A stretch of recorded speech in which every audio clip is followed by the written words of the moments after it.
એટલે પુત્રનો ધર્મ ભગવાન રામના જીવનમાંથી શીખવાનું. બીજા દિવસનું પ્રભાત થયું. અવધની પ્રજાને તો આખી રાત ઊંઘ જ નથી આવી, આનંદને કારણે કે ક્યારે પ્રભાત થાય, રામનો રાજ્યાભિષેક થાય અને અવધની ગાદી ઉપર રામ અને સીતાના આપણે દર્શન કરીએ, એની બધી મંગલ તૈયારીઓ ચાલતી હતી. અને સવાર પડીને સરસ શણગાર ધારણ કરી અવધની પ્રજા હાથમાં પુષ્પની માળાઓ લઈ અને રાજમહેલની આગળ આવીને ઊભી છે. આ બાજુ વશિષ્ઠ ઋષિ પધાર્યા છે. સુમંતને કીધું કે તમે જાઓ જલ્દી અને રાજા દશરથને બોલાવો, રામના રાજ્ય અભિષેકના મુહૂર્તનો સમય થયો છે. સુમંત દશરથ રાજાને શોધતા શોધતા આવ્યા છે. ખબર પડી કે રાજા તો કોપ ભવનમાં છે. ત્યાં કને પ્રવેશ કર્યો અને દશરથ રાજાની સ્થિતિ જોઈ અને સુમંતને પણ દુઃખ થયું છે. એ પણ રડી પડ્યા. સુમંત કહે છે કે હે રાજન, આજ આપ ભાંગેલી અવસ્થાની અંદર પડ્યા છો. આખી અવધની પ્રજા આપની રાહ જુએ છે. રામના રાજ્ય અભિષેકનું મુહૂર્ત ચાલ્યું જાય, ગુરુદેવ આપને યાદ કરે છે, આપ જલ્દીથી પધારો. અને એ સમયે દશરથ રાજા કહે છે કે હે સુમંત, હું મારા દુઃખની તને શું વાત કરું. આજે તો હું ભગવાન પાસે મોત માંગુ છું કે ભગવાન મને જલ્દીથી મોત આપે. હે સુમંત, કોઈને હથિયારના ઘા વાગ્યા હોય તો એની કંઈક દવા થાય, એ ઘા રૂંઝાય. પણ આજે તો મને સમયે ભાંગી નાખ્યો કે હવે મને કોઈ બેઠું નહીં કરી શકે. એમ કહેતા કહેતા તો રાજા રડી પડ્યા છે. બાજુમાં કઈ કઈ ઊભા હતા. એણે કહ્યું કે સુમંત, તમે જાઓ અને રામને બોલાવીને લાવો. રામ આવશે ને ત્યારે બધો નિર્ણય થશે. એટલે સુમંત છે એ દોડતા દોડતા પ્રભુ રામને બોલાવવા માટે ગયા છે. પણ સુમંતની આંખમાં અશ્રુ જોઈ અને પ્રજાના મનમાં થયું કે નક્કી કંઈક મેલમાં ગડબડ ચાલે છે. આ બાજુ ભગવાન રામ પણ પોતાના નિત્ય ક્રમથી પરવારી અને તૈયાર થઈને બસ પિતાને મળવા માટે જતા હતા. એવા સમયમાં સુમંત આવ્યા ને કહ્યું કે પ્રભુ, આપને પિતાજી યાદ કરે છે. ભગવાન રામ પણ કોપ ભવનમાં પધાર્યા. પિતાની કોઈ દિવસ આવી કફોડી હાલત જોઈ નથી અને આવી દશા જોઈને પ્રભુ રામની આંખમાં પણ આંસુ આવ્યા છે. પિતાજીને પૂછે છે પણ મહારાજા દશરથ કઈ જવાબ નથી આપતા. અને એ સમયે પ્રભુ રામે કઈ કઈને પૂછ્યું કે માં, મારા પિતાના દુઃખનું કારણ શું છે એ તમે મને જણાવો, હું હમણાં જ એ દુઃખને ટાળું. અને એ સમયે કઈ કઈએ કીધું કે રામ, તારા પિતાના દુઃખનું કારણ તું છે. શું કીધું? તારા પિતાના દુઃખનું કારણ તું છે.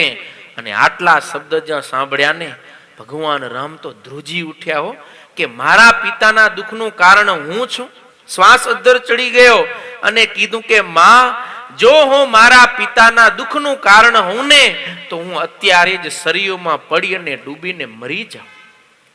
મારે કારણે મારા પિતાને દુઃખ થયું હોય તો મને ધરતી ઉપર જીવવાનો કોઈ અધિકાર નથી. અને પુત્ર કહેવાય કે આપણે કારણે પિતાને થોડુંક પણ દુઃખ ન થવું જોઈએ. મારે લઈને દુઃખ છે તો મને જીવવાનો કોઈ અધિકાર નથી. અને પછી કઈ કઈ કીધું કે સાંભળ રામ, મેં તારા પિતા પાસે 2 વરદાન માંગ્યા છે. એક વરદાન એ કે તારે બદલે ભરતને ગાદી મળે. રામ તો રાજી થઈ ગયા. હો વાહ માં, કોઈને મારી વાત ન સાંભળી પણ તમે મારા ખરા માં કે મારા મનનું જાણી અને મારો ભાર હળવો કરી નાખ્યો. મારા મનમાં કાલથી એક કહેવાય ને ટેન્શન હતું કે આ બધાને છોડીને હું એકલો જ રાજા થાઉં. આ બધો ભાર તમે હળવો કર્યો, તમે બહુ સારું માંગ્યું. પણ બીજું વરદાન શું માંગ્યું? તો કીધું કે બસ બીજું વરદાન, તું 14 વર્ષ માટે વનમાં જા. તો રામ તો એનાથી વધારે રાજી થયા. એ કે બસ આટલી જ વાત અને એમાં મારા પિતા આટલા બધા દુખી છે.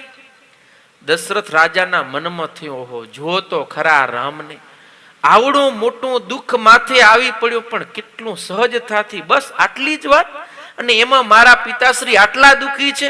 આમાં તો દુખી થવા જેવું કાંઈ છે જ નહીં. દશરથ રાજાને મનમાં તો આમ ટાઢક વળી કે રામને શું થશે, પણ રામના શબ્દ સાંભળીને મનમાં થોડુંક થયું પણ પોતાને મનમાં જે દુઃખ હતું ને કે મારે કારણે નિર્દોષ રામને વનમાં જવું પડે, એ દુઃખ તો કોણ ભાંગી શકે. પછી તો ભગવાન રામ તરત જ પિતાને સ્વસ્થ કરતા કહેવા લાગ્યા કે હે પિતાશ્રી, આપ દુખી ન થાવ, હું વનમાં જઈશ, ત્યાં કને પણ તમારા આશીર્વાદથી હું સુખી રહીશ અને મારો ભાઈ ભરત રાજગાદી બેસે એમ હું ખૂબ રાજી છું. એટલી વાત કરી વંદન કરી અને માં કૌશલ્યા પાસે જાય છે. આ બાજુ કૌશલ્યા મૈયા પણ ઘીનો દીવો પ્રગટાવીને પ્રભુને પ્રાર્થના કરે છે, ભગવાન રામ માટે આશીષ માંગે છે. એવા સમયમાં જ દાસીએ સમાચાર આપ્યા કે રામજી પધારે છે. અને ત્યાં તો પ્રભુ રામ માં કૌશલ્યાની સામે આવીને ઊભા અને રામની આંખમાં આંસુ હતા. પણ શેના? વનમાં જવાનો, સંતોને મળવાનો જે હર્ષ ઉલ્લાસ આનંદ હતો ને એને કારણે એની આંખ ભીની હતી. પણ કૌશલ્યા મૈયાએ પૂછ્યું, બેટા રામ, અરે તારા રાજ્યાભિષેકમાં હજી કેટલી વાર છે? હું સાંજથી રાહ જોઈને ઊભી છું કે ક્યારે તને અવધની ગાદી પર જોઉં. જલ્દી કરો, રાહ કેમ લગાડો છો? ને ત્યાં તો પ્રભુ રામ કહે કે માં તમે નારાજ ન થાવ ને તો હું તમને એક વાત કહું. બોલને બેટા. માં, હું તમારા આશીર્વાદ લેવા માટે આવ્યો છું. મને મારા પિતા અને માં કૈકેયીએ બહુ મોટું રાજ આપ્યું છે. અરે દીકરા, એ તો મને ખબર છે. અરે માં, તું જે સમજે એ નહીં, તો મને અવધનું નહીં પણ મોટા વનનું રાજ આપ્યું છે. શું વાત કરે? તો કે હા, મને 14 વર્ષ માટે વનમાં જવાનો આદેશ થયો છે. અને પોતાના પુત્રને 14 વર્ષ માટે વનમાં જવાની જ્યાં વાત સાંભળીને કૌશલ્યા મૈયા પણ ધરતી પર મૂર્છિત થઈને ઢળી પડ્યા છે. પ્રભુ રામે એને સચેત કરીને કહ્યું છે કે માં, તમે મને આશીર્વાદ આપો કે મારો વનવાસ સફળ થાય. અને એ વખતે કૌશલ્યા મૈયા કહે છે કે રામ, અયોધ્યાની ગાદી ભલે ભરતને મળે એમાં મને કાંઈ વાંધો નથી, પણ તું મારી આંખથી છેટો ચાલ્યો જાય તો પછી તારા વિના હું કોનું મુખ જોઈને જીવીશ? માટે રાજગાદી પર ભલે ભરત બેસે, આપણે એના દાસ દાસી બનીને રહેશું, પણ તું મારી આંખથી છેટો ન જા, તું અહીંયા રાજમહેલમાં જ રહે. પણ પ્રભુ રામ કે માં, મને મારા પિતા અને માતાનો આદેશ છે. કૌશલ્યા મૈયા કે હું પણ તારી માં છું, મારો પણ તારા ઉપર હક છે. ઈ ભલે તને વનમાં જવાનો આદેશ કરે, પણ હું આદેશ કરું છું કે તારે વનમાં જવું નથી. ભગવાન રામ વિનંતી કરે કે માં, તમે મને મારી પિતાની આજ્ઞા પાડવામાં મદદરૂપ થાવ. તમે જો આવો આદેશ કરશો તો હું મારા પુત્ર ધર્મનું પાલન નહીં કરી શકું. માટે આપ મને રજા આપો કે હું મારી પિતાની આજ્ઞાનું પાલન કરી શકું. અને એ સમયે કૌશલ્યા મૈયાએ પણ રડતા હૃદયે કીધું છે કે ભલે, જેવી તારી ઈચ્છા, તારા પિતાની આજ્ઞાનું પાલન કરવા માટે તારે વનમાં જવું હોય તો જા. મારા આશીર્વાદ તારી સાથે છે. ભગવાન ડગલે ને પગલે તારી રક્ષા કરશે. તારું સદાયને માટે મંગળ થાવ. અને આ બાજુ એ જ સમયે લક્ષ્મણને ખબર પડી કે મારા પિતાએ રામને વનવાસ આપ્યો છે. અને લક્ષ્મણજી કેનો અવતાર હતા?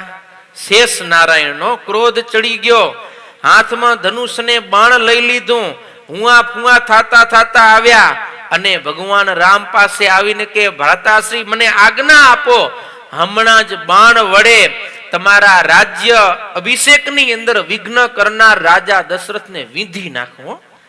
ભગવાન રામ કે લક્ષ્મણ, તું રાજા દશરથનું નામ લઈને બોલે કોણે તને ખબર હે? આપણા બાપ છે. અરે બાપ, હવે કેવા બાપ? નિર્દોષ તમને ઈ વનમાં મૂકવા માટે તૈયાર થઈ ગયા. પિતાએ એવું ક્યારે કામ ન કરવું જોઈએ કે પુત્રને અન્યાય થાય. અને એક નારીના પ્રેમમાં વસીભૂત થઈ અને નીતિમાન પુત્રની સાથે અન્યાય કરે છે. માટે તમે મને રજા આપો તો હમણાં યુદ્ધ ખેલી નાખો. ભગવાન રામ કહે કે નહીં લખન, જો હું વનમાં જાઉં છું, પણ તારે અહીંયા કને માતા પિતાની સેવામાં રહેવું છે. ત્યારે લક્ષ્મણ કહેવા લાગ્યા કે ના ભાઈ, જો તમે વનમાં જવાના જ હો તો હું પણ તમારી સાથે ચાલીશ. હું પણ તમારા વિના અહીંયા કને રહીશ નહીં. તમે જ્યાં ત્યાં કને હું તમારી સેવામાં રહીશ. બહુ આગ્રહ કર્યો. ભગવાન રામે ના પાડી, છતાંય પણ લક્ષ્મણ તૈયાર ન થયા, માન્યા નહીં. ત્યારે કીધું છે કે જા, તારી માં સુમિત્રાની રજા લઈ આવ. અને તરત જ લક્ષ્મણ સુમિત્રા મૈયા પાસે આવ્યા અને એ પણ ભગવાનની પૂજા કરતા હતા રામને માટે. અને જ્યાં સમાચાર મળ્યા કે રામને વનવાસ મળ્યો છે અને લક્ષ્મણે રજા માંગી કે માં હું રામની સેવામાં વનમાં જાઉં, તમે મને રજા આપો.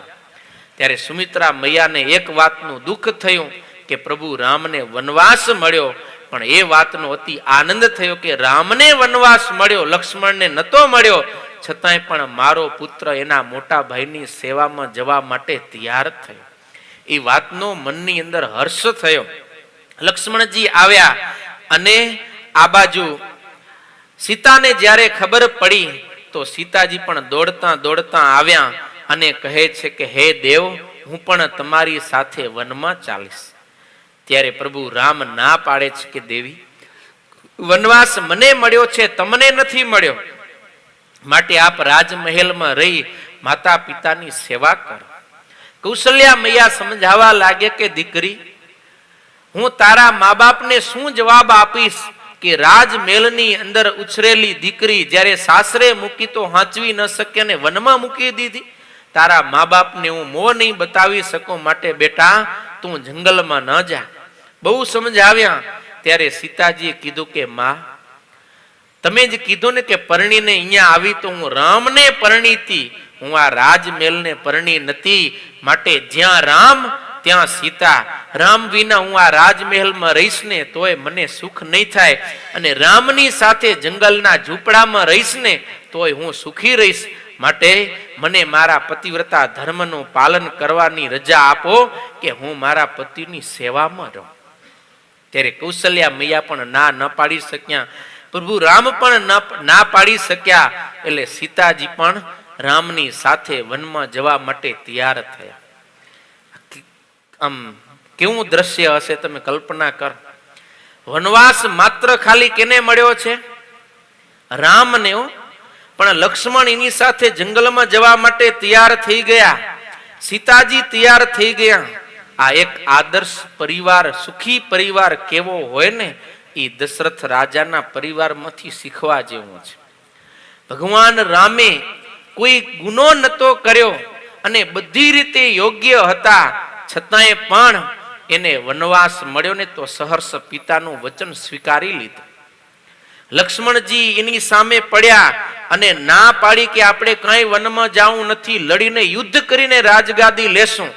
તો લક્ષ્મણજીને સમજાવ્યા કે એવું ન કરાય, પુત્રએ ક્યારે એવું કાર્ય ન કરવું જોઈએ કે જે કાર્યથી પિતાની ઉજ્જવળ કીર્તિને કલંક લાગે, માટે મારે એવું કાર્ય નહીં કરાય, પિતાનું વચન પાડવું એ જ પુત્રનો ધર્મ છે.